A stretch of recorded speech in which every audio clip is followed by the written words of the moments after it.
Usai pandemi COVID-19, Indonesia telah melakukan banyak pemulihan besar-besaran setelah ada banyaknya sektor yang terkena dampak buruknya termasuk sektor konstruksi. Namun sayangnya angka permintaan barang dan jasa konstruksi yang diharapkan melonjak pasca pandemi ternyata tidak terjadi. Tapi dikatakan bahwa di 2023 industri konstruksi diharapkan tetap akan aktif mendapat proyek-proyek infrastruktur. Dan berikut naratif akan mengulasnya.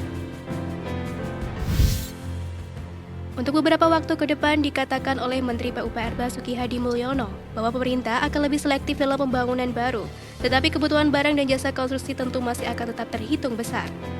Untuk itu, dipastikan bahwa di tahun 2023 industri konstruksi dalam negeri akan tetap aktif mendapatkan proyek-proyek ini juga, dikarenakan pemerintah sendiri tetap akan melaksanakan program pemeliharaan dan rehabilitasi terhadap infrastruktur. Berkaitan dengan kebutuhan barang dan jasa konstruksi pun, kini pemerintah sedang berkomitmen untuk selalu menggunakan barang dan jasa dalam negeri.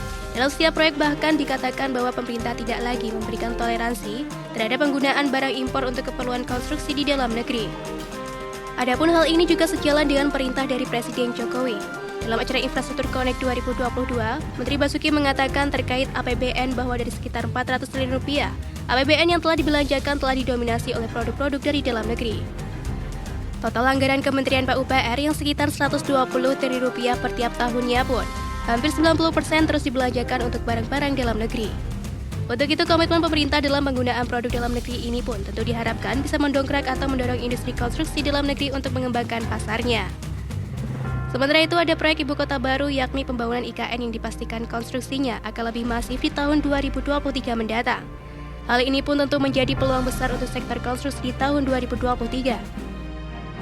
Presiden Jokowi sendiri telah memerintahkan Kementerian PUPR untuk memperluas area pembangunan kawasan inti pusat pemerintahan untuk wilayah B dan juga C.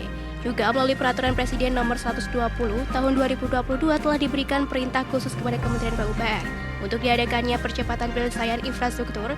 Dalam hal ini adalah untuk mendorong kebutuhan barang dan jasa konstruksi di dalam negeri pada tahun 2023. Kemudian pada tahun 2023, pemerintah telah menganggarkan biaya pembangunan infrastruktur sebesar 392 triliun rupiah untuk proyek-proyek infrastruktur pemerintah yang akan menjadi fokus di tahun 2023. Proyek-proyek tersebut meliputi di bidang pelayanan dasar ada pembangunan 3.511 unit rumah susun dan 3.361 unit rumah khusus. Pembangunan spam dengan kapasitas 1.799,5 liter per detik.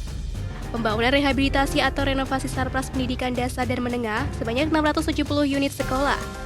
Pembangunan 7 unit bendungan baru dan penyelesaian pembangunan bendungan yang masih dalam progres, serta pembangunan dan peningkatan jaringan irigasi seluas 6.900 hektar.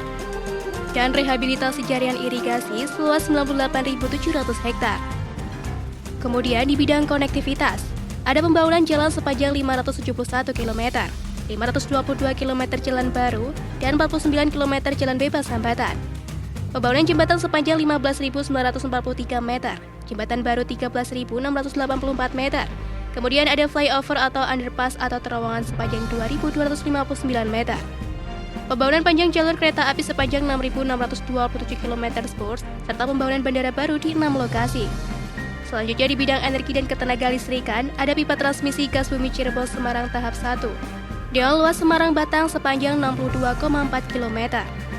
Selanjutnya pembangunan PLTS rooftop sebanyak 144 unit, pembangunan penerangan jalan umum tenaga surya sebanyak 20.000 unit, serta konverter kit BBM ke BBG untuk nelayan dan petani masing-masing sebanyak 20.000 unit. Kemudian di bidang teknologi informasi ada pembangunan BTS atau last mile baru di 332 lokasi. Penyediaan akses internet baru di 9.755 lokasi. Penambahan kapasitas satelit sebesar 8 Gbps. Utilisasi palaparing wilayah barat 60%, tengah 37,5%, timur 37,5%, serta pembangunan data center nasional di 2 lokasi. Dengan hadirnya proyek-proyek ini diharapkan di tahun 2023, sektor konstruksi terus menggeliat dan menciptakan optimistis untuk tetap menjadi penggerak utama ekonomi dalam negeri.